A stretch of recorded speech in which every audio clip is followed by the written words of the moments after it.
Počúvate Mládežba podcast.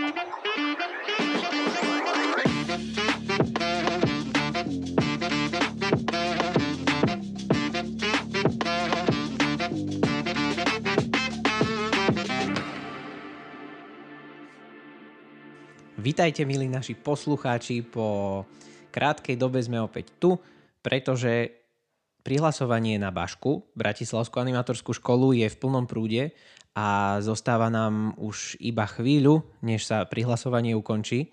Preto prichádzame s ďalším podcastom zo série Baškastov, teda podcastov o Bratislavskej animatorskej škole. A som veľmi rád, že môžem tu u nás, neviem, či to môžem nazvať v štúdiu, ale tak povedzme, že v Titusovi, našej miestnosti, kde nahrávame momentálne podcasty veľmi provizorne, lebo tu ešte máme aj duchovnú obnovu a všade okolo nás sú veci, nevadí. Tak som rád, že tu môžem privítať Lauru a Biba, to sú, že pastieri Baš 10, teda mojej Bašky, moji pastieri, ktorí sem prišli za nami nám povedať niečo o Baške a o tom, aké je to byť pastierom a tak. Takže som rád, že ste tu. Čaute. Ahojte. Čaute. No, som rád, že sa vidíme takto po dlhej dobe, lebo je to naozaj taký dosť dlhý čas, čo sme sa naposledy videli, keďže Bibo bol v Taliansku, predtým bol v Španielsku a predtým bol všade na svete, takže je to náročné Biba Mikloška niekde stretnúť, ale podarilo sa. Doviedli sme ho kvôli vám sem do Vinice, aby vám povedal niečo zaujímavé. Je to veľmi charizmatický človek, ktorý má určite veľa čo povedať. No a ešte charizmatickejšia Laura, ktorá je tiež rozlietaná, rozbehaná, lebo slúži kde sa dá. A teda som veľmi rád, že sme sa tu takto stretli po dlhej dobe a úplne moja prvá otázka je, že kto ste? Alebo teda, že aby som to upresnil, nie všetci vás asi poznajú, kto bude počúvať tento podcast, takže kebyže sa máte tak úplne, že v skratke predstaviť, opísať, že nemusí to byť úplne také formálne, že som Jozef Mikloško a mám 3 sestry, ale že môže to byť proste také úplne, že no, že čo by ste o sebe tak povedali za pár sekúnd. Tak to začne. Tak môžem ja. Volám sa Jozef Mikloško, mám bydlisko na Malokarpatské. Áno, som Jozef Mikloško, ale volajú ma väčšinou že Bibo. Takže aj dneska Jonáš ma vlastne nazval Bibo Mikloško. A čo, no, študujem, tento rok idem na posledný rok psychológie tu na Bratislave na Univerzite Komenského. Rok som teraz bol v Ríme v Taliansku, čo Joni spomínal. Bol to úplne úžasný čas. A veľa sa venujem deckám z domovou, to je asi taká moja nejaká náplň a nejakým spôsobom asi s deckami a s mladými aj vidím to moje poslanie, aj keď ešte neviem úplne asi konkrétne kde, ale myslím, že sa to bude točiť okolo detí a mladých. A čo by som ešte povedal? Mám 3 sestry. a tak, môžeš, Lauri. Dobre. Tak, teda Laura, niečo o sebe. Ahojte. Ja som teda Laura Ocilková a som z Lamača. To je také, Lamač je naozaj taký môj domov. A mám 21 rokov, som teraz bola prváčka a teraz budem druháčka na vysokej škole a študujem liečebnú pedagogiku. A tiež ma tak láka asi práca s deťmi alebo s mladými. A hej, že horí mi tak srdce asi pre ľudí a pre tie deti. To je krásne. No tak ďakujem teda, že ste sa takto predstavili. Podľa mňa ste to zvládli na jednotku. A môžeme ísť teda k ďalšej mojej otázke.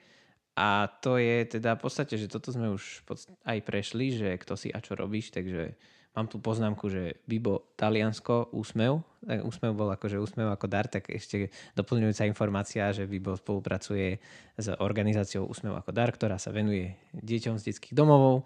To je podľa mňa také, že to možno veľa ľudí pozná. Laura sa venuje vo svojej...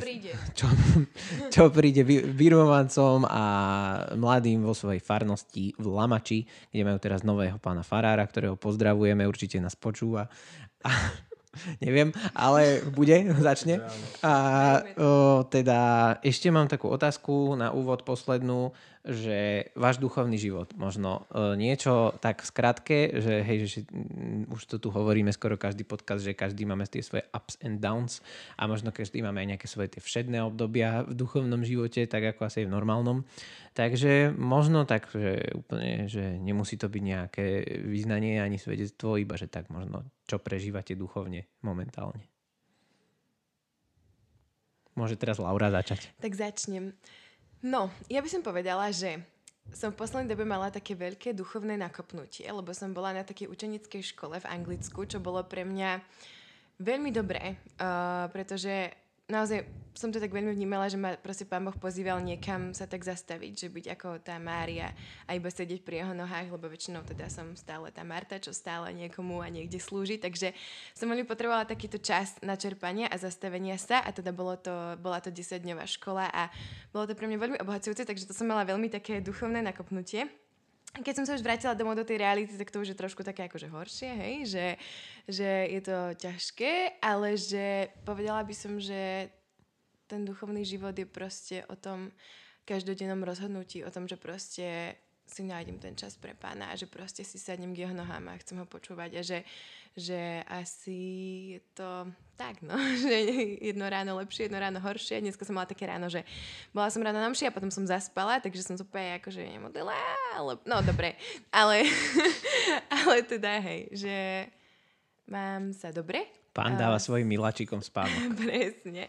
Ale že povedala by som, že je to krásne sa rozhodovať, chodiť za tým Ježišom, ale je to naozaj také každodenné rozhodnutie. No? Takže dneska ráno tak 5 z 10. Ale dobre. Ale teda tam že bol highlight môjho dňa zatiaľ. Takže... Tá bola 10 z 10. Áno, tá bola 10 dobre. z 10. Som musela mať dosť nudný deň. Ale nie, určite to bolo krásne. Čo, akože prepáč? Srandujem. Môžeš ísť ty. Nie, ja, no, čo sa týka mňa, tak to je taká nejaká cesta asi. U mňa sa tak veľa menilo posledné roky, ale myslím si, že ja to vnímam tak dosť pozitívne, že myslím si, že som na dobrej ceste nejakom hľadaní tej Božej blízkosti a spoznávaní svojho srdca a tým verím, že aj srdca Boha, že tým, že je v nás, tak myslím, že to tak súvisí. A teraz tak najviac žijem tým, že posledné 2 týždne, teda minulý týždeň som sa vrátil, som bol 2 týždne v lese na takých duchovných cvičeniach s jedným kapucínom, Borkom. A to bolo akože, nič som také v živote nezažil, bolo to veľmi silné a myslím si, že hej, že... A tak preto máš tú bradu. Ne, tá brada... Ja si idem zajtra na hrebeňovku a Joni nám nepovedal, že tu bude aj kamera, takže vyzerám teraz jak taký gáči, ale to nevadí. Tá brada, to už som si stihol medzi tým holiť a znovu dorastla táto holobriadka. No krásne. Prechádzaš si životnými zmenami, vidno to na tebe, však čo? A môžem ešte, ale ja som chcela povedať, že ja som akože hovorím za seba, že môj prístup k môjmu vzťahu s Bohom je dneska 5 z 10, ale že Pán Boh je dobrý v každom čase, takže... To je krásne doplnenie. Inak sme to aj nemohli pochopiť. Samozrejme, že takto. No, samozrejme, Pán je 10 z 10. A nepovedal som Jesus, lebo Bibo to nemá rád. Mne sa páči pozdravenie, pochválim buď Jesus Christ. Pochválim buď Jesus Christ, výborne. Tak budúci podcast sa takto pozdravím. Ďakujem. Alebo sa tak môžeme rozlúčiť na záver. A teraz prejdeme k téme dnešného dňa po krásnych 15 minútach podcastu. A to je baška. Zavolal som si vás sem ako pastierov Baždesinky, teda mojej bašky, kde som chodil. To, čo sú pastieri, vysvetlíme trošku neskôr. Najprv by som sa vás ale spýtal, že možno ako ste sa dozvedeli o baške a čo bol taký váš prvý impuls, že však idem, že prihlásim sa. Že ako ste to vnímali možno? No, tak ja som počula veľa o baške od nejakých mojich starších kamarátov, ktorí absolvovali bašku a vždycky boli strašne... Áno. Od viacerých, nielen od jedného. A aj teda z našej farnosti viem, že teda cez víkendy niekedy neboli doma, lebo boli na baške a bola som taká, že wow, že to teda baška je. Oni vždy iba rozprávali v superlatívoch o baške, tak som bola taká, že wow. Kokšo, jaké výrazy. No. Laura je múdra študentka. No, už budem druháčka. No, ale teda hej, že vlastne od kamarátov asi a potom asi na nejakom clip time nás Koci tak pozval špeciálne na Bašku, tak asi vtedy som bola taká, že sme sa zobrali taká partia, že tak ideme. No, tak podľa mňa krásne, že si sa sem takto dopracovala. A Bibo, ty? Ja som o tom asi tiež, aj sestra staršia chodila na Bašku, takže o tom som veľa počul, tiež tak od rôznych kamarátov a tak. A ja som nad tým už viac rozmýšľal, lebo jednak však s deckami som už veľa robil, takže akože to mohlo byť také fajn, že nejaké obohatenie týchto vedomostí animátorských, ale plus možno aj také spoločenstvo, že v tom období som chodil na cirkevnú školu, ale že som cítil, že možno tak duchovne potrebujem nejak rásť, niekde sa posúvať. Takže to bol hlavne taký môj motív a my sme, to bola taká celkom srávna situácia s jedným spolužiakom Ondrom, však on s nami tiež chodil nakoniec na Bašku, Ondriček. A my sme sedeli... Zdravujeme. Áno, pozdravujeme Ondrička. Dečertajšie God Jezus Kristus. Dobre, oni. My sme sedeli niekde pri Šaštine v nejakej dedine na púti do Šaština a hral tam strašne taký nekonečný rozhlas, neviem, čo sme sa rozprávali. A iba tak sme takí, že však niečo Baška, takže však poďme tento rok. A však poďme. Tak sme sa rozhodli tam niekde na lavičke uprostred nejakej dediny na Záhorí, že ideme. A že tak Záhorie v tom je. A bolo ešte voľné. Aha. To som inak nepočul ešte tento príbeh. Oh. To hovorili už 100-krát. Ja tiež tak mám pocit, že furt do tom rozprávam. Ja som to fakt, že nepočul. Joni asi si nás len nepočúval. Aha. Ale je to dobrý príbeh. Je to možné. Podľa mňa som počúval, ale nepočul som to. Nevadí. Ale teda ďalšia moja otázka znie, že... Som sa teraz stratil trošku, nevadí. Tu som. Že čo znamenala Baška pre teba a že či sa to menilo počas tých rokov. Teda tých dvoch, čo bola Baška. Teda v prípade nás aj troch, lebo sme zažili aj COVID tak na konci. Ale že či sa tá tvoja motivácia, alebo že to, s čím si prišiel, alebo ty, Laura, prišla, že či sa to tak ako keby zmenilo počas tej Bašky. Že možno, že ten prvý impuls v porovnaní s tým, keď ste tú Bašku končili. Že keď si to tak porovnáte. Tak akože nepovedal by som, že sa to úplne zmenilo, skôr to tak podľa mňa naplnilo akýby ten cieľ. Vlastne, že však jeden z tých cieľov, čo som aj spomínal, bol, že nájsť si nejak duchovne ráz a možno nájsť nejaké spoločenstvo alebo čo.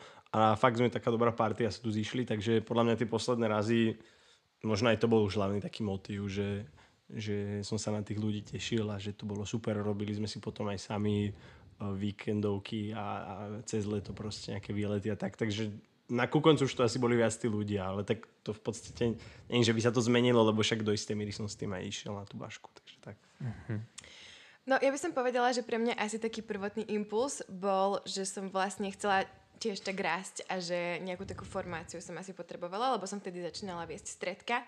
A že čo pre mňa Baška znamenala? Pre mňa znamenala strašne veľa, pretože ja som vtedy nastúpila na strednú školu, vlastne na štátnu školu. Prvýkrát som vystúpila z mojej kresťanskej bubliny a ja som proste úplne zúfalo potrebovala tráviť čas proste s ľuďmi, ktorí to nejak prežívajú rovnako a ktorí proste sú veriaci a tak. Takže pre mňa tá Baška sa stala úplným domovom a vlastne naozaj aj skrz tie vzťahy, že na začiatku som teda skôr od toho čakala možno, že skôr nejakú tú formáciu alebo toto.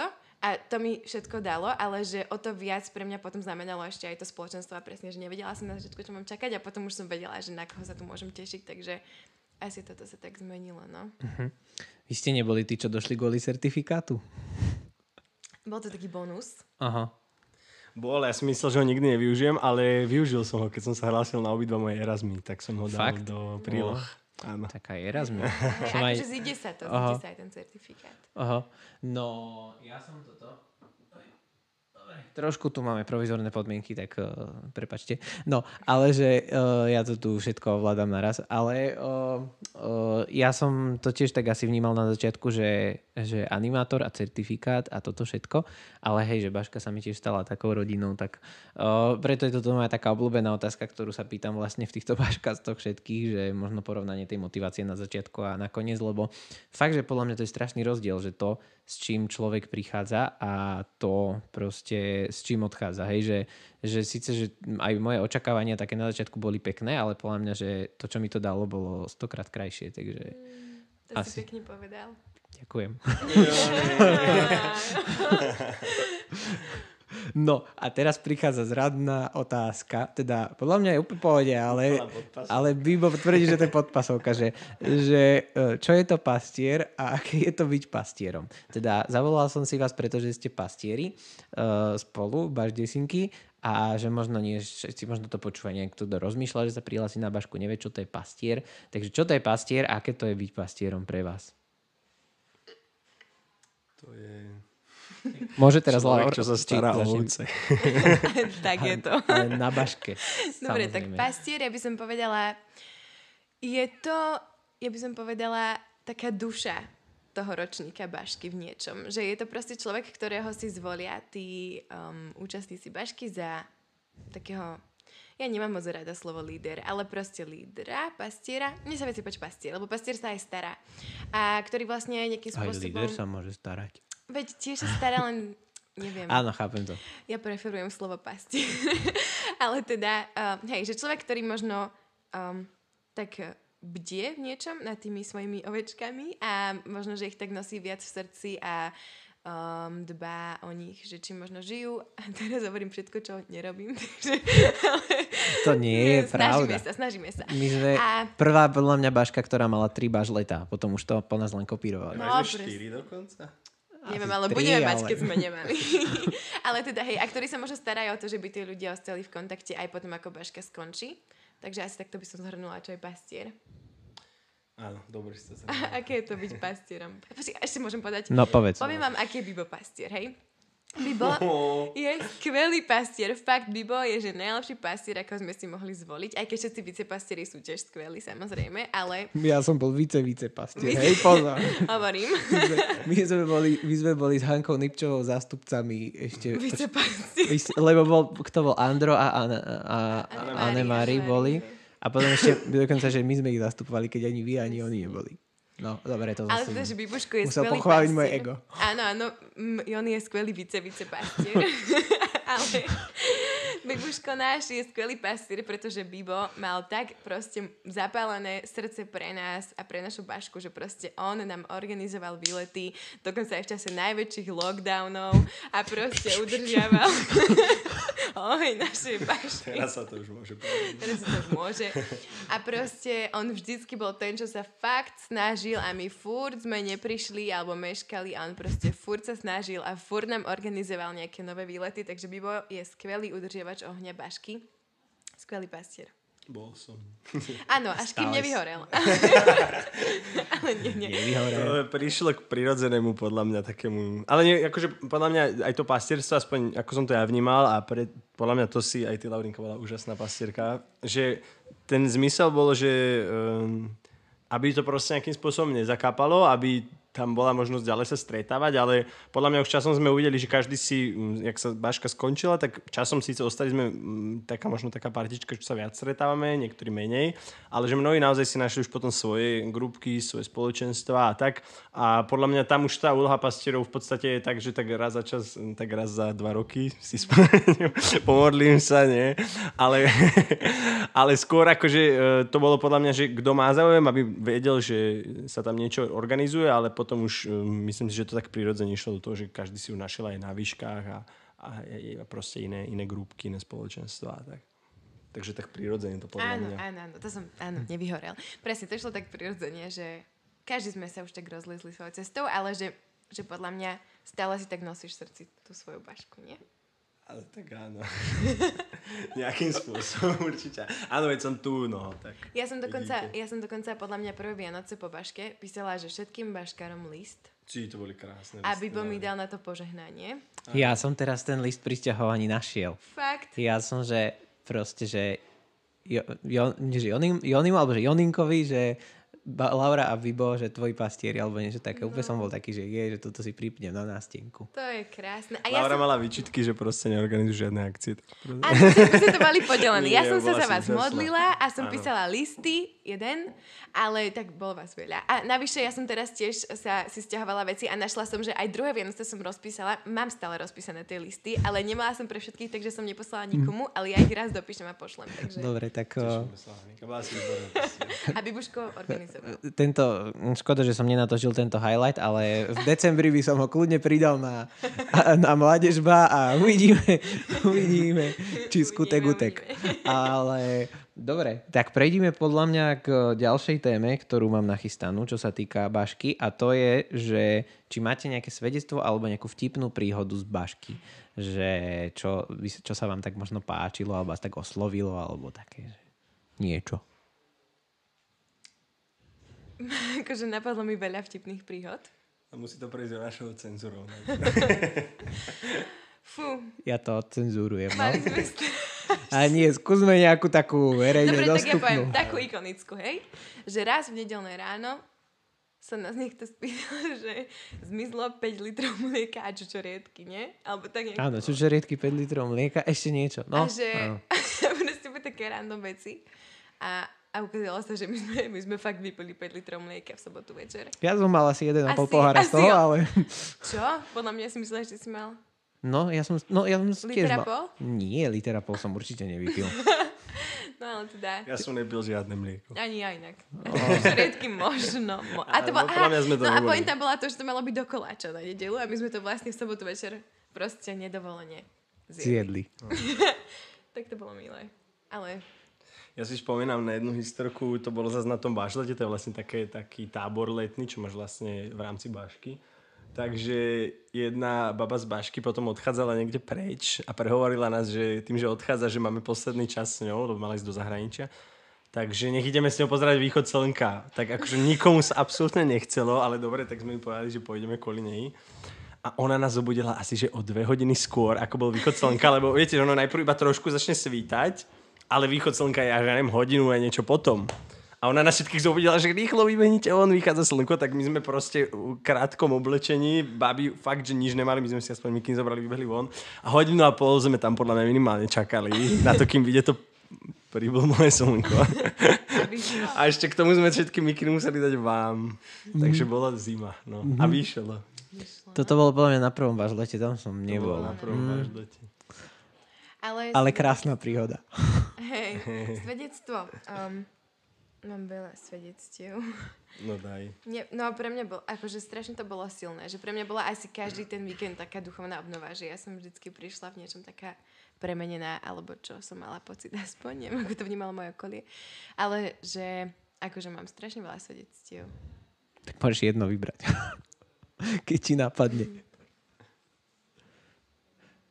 Akože asi pre mňa bola silná víkendovka s odpustením, že sme tam niečo tak, sme písali listy tomu človeku. Ty si to nepamätáš? Ani ja si to nepamätám. Sme písali listy tomu človeku, že mu odpúšťame, alebo sa mi zdá, že niečo také. To sme nepribíjali na kríž potom? Hej, možno. Niečo také. Ja si pamätám také, že veci, niečo sme pribíjali klincami No. na kríž. Že bolo, takéto veci boli veľmi silné. A adorácie. No, chvály. A možno nejaká taká, že obľúbená aktivitka z programu na baške. Rúženec. Koľkokrát si vstal na ten dobrovoľný rúženec o 7 ráno, by to priznaj sa. Bol som tam za pár razy, áno. Ale čo rozmýšľam? tento free, jak sa to volalo? Áno, to, čo sme si Frajštýl. mali. Frajštýl. To bola bolo sranda, najlepšie. čo sme si mali naozaj robiť program. To Aby bolo sme to fakt vysvetlili, super. tak Frajštýl je taký, že voľný program, ktorú si akože účastníci bašky chystajú vždycky nejaký program alebo nejakú scénku alebo niečo, takže to bolo legendárne. To bolo najlepšie. Ale boli viaceré dobre, podľa mňa také aktivitky, modlitby, baraz, čo? Že bolo to veľmi fajn, ten program. A podľa mňa bolo veľmi pekné, keď sme sa lúčili s Jožkom Pajerským. Vtedy to bola Jožko taká Pajerský dojná. odchádzal do Azerbajdžanu. A my sme mu pesničku sme mu Áno, robili. sme zložili pesničku. Hej. Takže bola taká Jožin z zaujímavá Bašky. baška. Áno. A potom sme aj Jankovi Holosovi na privítanie zložili ďalšiu. Fakt? Áno. To si nepamätám. Fakt? Aha, počkej. Zlej Aha, také ale spevali. to bolo na bažlete, kde som nebol, takže zase neviem. Ono všetko sa dialo, keď ty si No, však odišiel. toto Joni. proste. Ja som bol tedy v Brightone na jazykovom kurze proste. Tak nám povedz niečo po anglicky. Nie. Jesus. Presne tak, Jesus, no way. Dobre. Dobre. Tak to by sme mali, podľa mňa. A môžeme prejsť na poslednú otázku, čo sa týka bašky. Už proste sme to tak normálne, že akože podľa mňa sme nevyčerpali vôbec ešte tému, že mohli by sme o tom rozprávať ešte ďalšie 3 hodiny, ale tak aby nás aj počúvali ľudia, lebo podľa mňa, že my sa na tom zasmiejeme celkom, ale vlastne neviem, že či niekoho to bude baviť ten náš nech, ale však hádam, hej. Ale ešte ma zaujíma, že kebyže máte povedať, že že môžeme nejaké drby vytiahnuť, aby to bolo zaujímavejšie. Poďme radšej podľa mňa na túto moju serióznu otázku, že prečo by sa podľa teba mal dnešný človek prihlásiť na bašku? Že teraz sledujú nás nejakí mladí, 16-17 roční, možno aj viac. Však toto, jak sa to hovorí, nie, že láska kvitne v každom veku, ale no, baška kvitne v každom veku. Joni, ty len o tej láske rozprávaš. Nie. Hej, možno inokedy k tejto téme, ale že, čo som to chcel, áno, že teda, hej, že čo by ste povedali takémuto mladému človeku, že prečo by sa mal podľa vás prihlásiť na bašku? Ja si myslím, že veľmi túžiš niekam patriť. A že je dobré sa obklopovať dobrými ľuďmi. A to je určite to, čo na baške nájdeš. Že, hej, asi toto tak najviac by som teraz povedala. V tejto proste dobe, ktorá je fakt podľa mňa, že šialená, že je to veľmi dôležité, s akými ľuďmi tráviš čas a že myslím si, že na tej baške určite stretneš tých správnych, aspoň teda by sme to tak určite mali podľa mňa. Že naozaj také veľmi vzácne vzťahy a priateľstva a navyše podľa mňa tiež, že potrebuješ sa zastaviť a čerpať a že je to tiež akože brutálny spôsob seba rozvoja. Že podľa mňa veľmi dobrá vec, čo môžeš urobiť aj pre seba. Áno, ja by som to tiež tak podobne. Že jedna sú tie vzťahy, akože to bolo to je taká super vec, že stretneš tu naozaj úžasných ľudí. A druhá vec je podľa mňa, vlastne čo aj Lauri hovorila s tým sebarozvojom, že proste podľa mňa je to spôsob, akým naozaj ísť možno tak viac do hĺbky, akým viac brať tú vieru vážne a aby nám ten život neušiel, že máme nejaký limitovaný čas tu a podľa mňa je to úžasný spôsob, akým naozaj využiť ten čas naplno a ísť proste tak hĺbšie. To bolo deep. Že keď túžiš hľadať Boha, takže je to úžasné, ale je to veľmi ťažké sám. A že keď ti vytvára to spoločenstvo, kde môžete ho proste nasledovať spolu. A to je na tom nádherné. A Laura si tu našla aj frajera. Áno. Takže to je, čau, koci. sa tiež stáva. A není to prvý ani posledný krát, takže možno, akože neviem, že to je nejaká zoznamka, ale že sa môže stať. Mne sa páči, my sme vlastne nahrávali aj s Hankou Slaninou podcast o baške predtým a že celkom sa to tak potvrdzuje s týmito vzťahmi tu na baške. Potom vlastne Hanka nám povedala, že u nich na baške 11, že asi tretina bašky nejak spolu chodila. Ale všetci sa rozišli len tak. To už je druhá vec, ale... No. Ale nie. Ale tak však dozrievame aj vo vzťahoch proste, že podľa mňa... Musíme, že proste podľa mňa, že aj tie vzťahy, ktoré nevídu, tak nás jednoducho posúvajú na ceste dozrievania ku spáse. Amen. No. A teda ešte mám na vás na záver tohto podcastu krásneho, ktorým sme sa úspešne prehopkali. Mám pre vás teda otázku, ktorá je teda taká naša tradičná mládežba otázka na záver podcastu, že aký zázrak si zažil za posledný čas. A teda, že môže to byť nejaký že Boží dotyk, alebo že nejaké jednoducho niečo, čo ťa možno tak oslovilo vo vzťahu k Bohu, že my možno sme nastavení, alebo že máme tú senzitivitu na zázraky nastavenú proste na tie najvyššie laťky, proste, že keď niekto zažije nejakú stigmatizáciu alebo levitáciu alebo niečo, ale že možno taký každodenný zázrak, ktorý možno zažívate alebo ste zažili niekedy v poslednej dobe. Tak pre mňa bolo tie dvojtýždňové duchovné cvičenia asi také... Akože áno, ja beriem to... Neviem, či to som nazval zázrak, ale akože bolo tam naozaj možné podľa mňa odkryť v sebe veci, ktoré... Alebo posunúť sa v niektorých veciach, o ktorých som keby možno dlho neveril, že keby dokážem ich viac nejako pochopiť alebo nejak sa v nich posunúť, že to bol pre mňa dosť taký zázrak, že ten progres možno, ktorý som alebo alebo že ako som videl, že kam som sa bol vlastne cez tie duchovné cvičenia schopný posunúť, že to bolo pre mňa také silné, no. Že asi, hej, že nenazval by som to zázrak v tom takom zmysle slova, možno ako to poznáme, ale pre mňa to bolo dosť silné, lebo naozaj to boli veci, možno s ktorými som sa často dlho už nevedel pohnúť a nevedel som na ne nejako kápnuť. Takže to bolo pre mňa také fajn. Ďakujeme. Laura, ty? Pre mňa asi dneska ráno tá svätá omša, že je to akože brutálny zázrak, že proste Boh príde fyzicky proste len tak. Tomu ver. Tak to je pre mňa zázrak. Je to zázrak, no. Je to vlastne najväčší zázrak. Ale mám veľa, akože. Môžeš ešte nejaký jeden povedať. Hej, že asi tiež, že keď som teraz tak zažívala aj na tej biblickej škole, takže keď Pán Boh tak potvrdzuje svoje slovo cez viacerých ľudí, že sa mi to stalo tiež aj teraz minulý týždeň a tak, a že to je pre mňa tiež taký zázrak, že mám to rada, keď Boh potvrdzuje svoje slovo. Ja som toto vždy tak obdivoval na tebe, že tak žiješ s Božím slovom, že som si tak vždy bral príklad, že tak to by to malo byť. Ja to som ťa chcel tak pochváliť na záver. A nie, čítajte Bibliu, ja si to hovorím každé ráno. Je to živé. Živé a účinné. Dobre, tak ďakujem vám veľmi pekne za tento podcast. Ja som si to veľmi užil, verím, že aj naši poslucháči.